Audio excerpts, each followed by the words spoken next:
بسم اللہ الرحمن الرحیم۔ السلام علیکم۔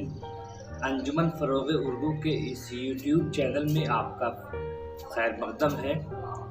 آج ہم جس افسانے کا مطالعہ کریں گے اس کا عنوان ہے الیاس احمد گدی کا مشہور افسانہ آخری حربہ۔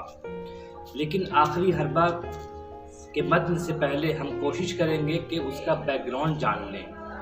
اردو افسانے کا جب آغاز ہوا تب دو تحریکیں ایک ساتھ چل رہی تھی، یعنی دو رجحان ایک ساتھ چل رہے تھے۔ نمبر ایک حقیقت پسندی کا رجحان، جس کے تحت پریم چند کہانیاں لکھ رہے تھے، اور دوسری طرف سجاد حیدر یلدرم رومانی تحریک کے تحت افسانے لکھ رہے تھے۔ یہ دونوں تحریکیں ایک ساتھ پیرل چل رہی تھی، لیکن بعد میں جب ترقی پسند تحریک آئی تو حقیقت پسندی کی چیزوں کو ترقی پسندوں نے اپنایا، کیونکہ ان کے مطلب کی چیز تھی۔ جس طرح سے پریم چند کی کہانی کفن کو ترقی پسند تحریک کا آغاز کہا جاتا ہے، اسی طرح بعد میں خندنے اور بھی دوسرے افسانوں کو جدیدیت کا آغاز کہا جاتا ہے۔ ترقی پسند تحریک کا آغاز 1936 سے لے کر 47 تک رہا، اور اسی دور کو اردو افسانے کا عہد زرعی کہا جاتا ہے، جس زمانے میں منشی پریم چند کے علاوہ منٹو، راجندر سنگھ بیدی، کرشن چندر، عصمت چغتائی، قرۃ العین حیدر اور نئے لکھنے والوں میں انتظار حسین، سریندر پرکاش، غیاث احمد گدی وغیرہ کام کر رہے تھے۔ لیکن 47 کے وقت جب ہندوستان دو حصوں میں تقسیم ہو گیا، تب لوگوں کے موضوعات بدل گئے، لوگوں کے سوچنے کا نظریہ بدل گیا، اور ترقی پسندی سے لوگوں نے انحراف کیا، اور اس انحراف کی صورت میں لوگوں نے قتل و غارت گری، تقسیم ہند کا المیہ وغیرہ اور نوسٹیلجیا جیسی موضوعات پر لوگوں نے کہانیاں لکھی۔ اس حوالے سے انتظار حسین کا نام سب سے قابل ذکر ہے۔ لیکن 1955 تک آتے آتے یہ رجحان بھی کم پڑنے لگا، ماند پڑنے لگا۔ اس کے بعد 1955 سے لے کر 1975 تک ہم جدیدیت کا دور کر سکتے ہیں۔ اس حوالے سے ہم دیکھیں تو کرش چندر کا افسانہ غالیچہ، احمد علی کا میرا کمرہ اور منٹو کا افسانہ خندنے کو جدیدیت کا آغاز کے طور پر بھی دیکھا جا سکتا ہے۔ خندنے علامتی افسانہ تھا جس سے جدیدیت کا آغاز ہوا۔ اس کے بعد شمس الرحمن فاروقی نے ایک رسالہ جاری کیا شب خون کے نام سے، الہ آباد سے۔ اس میں جدیدیت کے تحت لکھی جانے والی کہانیاں شائع ہونے لگی۔ جدیدیت، ماڈرنزم، جو مغرب کی پیداوار ہے اور اردو میں انگریزی کے توسط سے آئی ہے، اس رجحان کے زیر اثر کئی اہم افسانے لکھے گئے، لیکن بہت سے افسانوں کے ساتھ یہ المیہ ہوا کہ وہ ایسی علامات اور ایسی تجدیدیت میں گم ہو گئی وہ کہانیاں، جن سے قاری کا رشتہ ٹوٹتا چلا گیا۔ مثال کے طور پر احمد ہمیش، حمید سہروردی، مظہر السما خاں، اکرام باغ، اختر یوسف اور بھی کئی بڑے افسانہ نگار تھے جن کی تخلیقات کو آج کے دور میں نہیں سمجھی جاتی ہیں، یا ایسے قاری پیدا نہیں ہوئے ہیں جو ان کہانیوں کو آسانی سے سمجھ سکیں۔ لہٰذا ان 20 سالوں میں اردو افسانے کا رشتہ قاری سے ٹوٹتا چلا گیا۔ اس کا نتیجہ یہ ہوا کہ ایک نئی پیداوار آئی جو مابعد جدیدیت کے نام سے جانی جاتی ہے، پوسٹ ماڈرنزم۔ ایسے لوگ جنہوں نے علامتی کہانیاں تو لکھی، لیکن اس میں کچھ ایسے کہانی پن کو واپس کیا جس سے قاری کا رشتہ دوبارہ افسانے کی طرف جڑنے لگا۔ اس رجحان کو مابعد جدیدیت سے موسوم کیا جاتا ہے۔ اس پس منظر کو جان لینے کے بعد ہمیں یہ سمجھنے میں دشواری نہیں ہوتی ہے کہ الیاس احمد گدی کا افسانہ آخری حربہ، جو ان کے دونوں مجموعے یعنی آدمی اور تھکا ہوا دن میں شامل نہیں ہے بلکہ بعد میں وہ کہانی لکھی گئی ہے، یہ ایک علامتی افسانہ ہے، اور اس کا تعلق بھی ایسے ہی دور سے ہے۔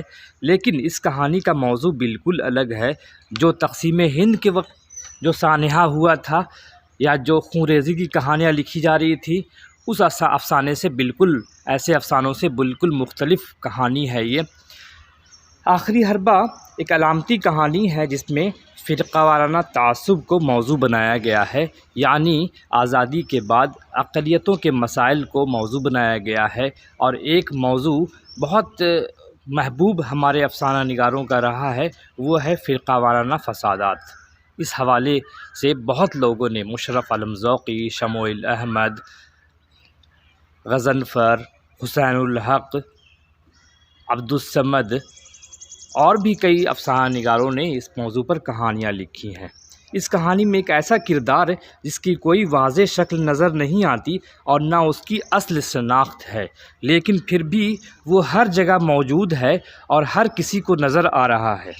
اس مصیبت سے نجات پانے کے لیے شہر کے چند دانشوران آپس میں مل کر تبصرہ کرتے ہیں، لیکن کوئی اس کی پختہ اور واضح دلیل پیش نہیں کر پاتا۔